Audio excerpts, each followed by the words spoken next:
তুমি আমার সেই প্রিয় মানুষ, যাকে আমি কোনোদিনও হারাতে চাই না।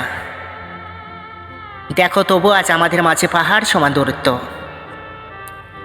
নিঃশ্বাস বন্ধ হয়ে আসলেও, দুটি চোখে নোনা পানির বৃষ্টি ঝরলেও আর তোমাকে বলা হয় না, তোমার জন্য আমার ভীষণ কষ্ট লাগে।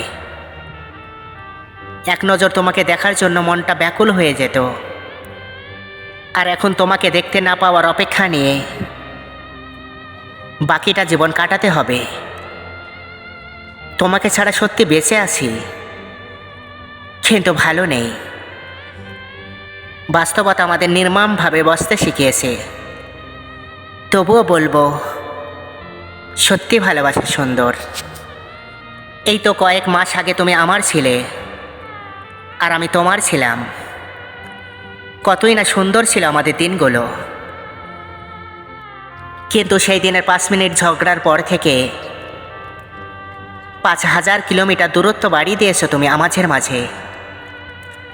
আজ দেখো তুমি কোথায়, আর আমি কোথায়। আজ কোথায় গেল তোমার দেওয়া সেই কথাগুলো, যেখানে তুমি বলেছিলে আর যাই হোক না কেন তুমি কখনো ছেড়ে যাবে না। তো আজ সেই কথাগুলো ইনবক্সে বন্দি, আর তুমি কিনা অন্য কারো সঙ্গী। তুমি আমায় সবসময় বলতে, প্লিজ আমাকে কখনো ছেড়ে যেও না। আমি উত্তরে বলতাম, আমি তো ছেড়ে যাব না, তবে একটা সময় তুমি নিজ থেকে ছেড়ে যাবে। এইসব নিয়ে কতই না ঝগড়া করতে। আর আজ দেখলে তো আমার সেই কথাগুলো মিথ্যা ছিল না। দিন শেষে আজ তুমি ঠিকই অন্য কারো হয়ে গেলে, তবে আজও আমি তোমাকে ভুলিনি। না ভুলে গেছি তোমার সেই কথাগুলো। তোমাকে দেওয়া প্রত্যেকটা কথা আমি রেখেছি। দেখো, আমি আজও কাউকে ভালোবাসিনি। আমি আজও কাউকে তোমার জায়গাটা দিতে পারিনি। আমি রেখেছি আমার দেওয়া কথাগুলো, কিন্তু তুমি তোমার দেওয়া কথাগুলো রাখতে পারলে না। ভালো থেকো প্রিয়।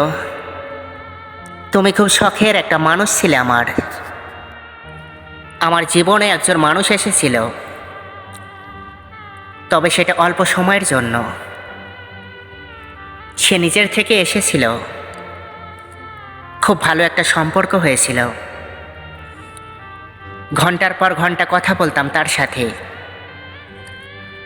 হাজারো কাজের মাঝে তার মেসেজের অপেক্ষা করে থাকতাম।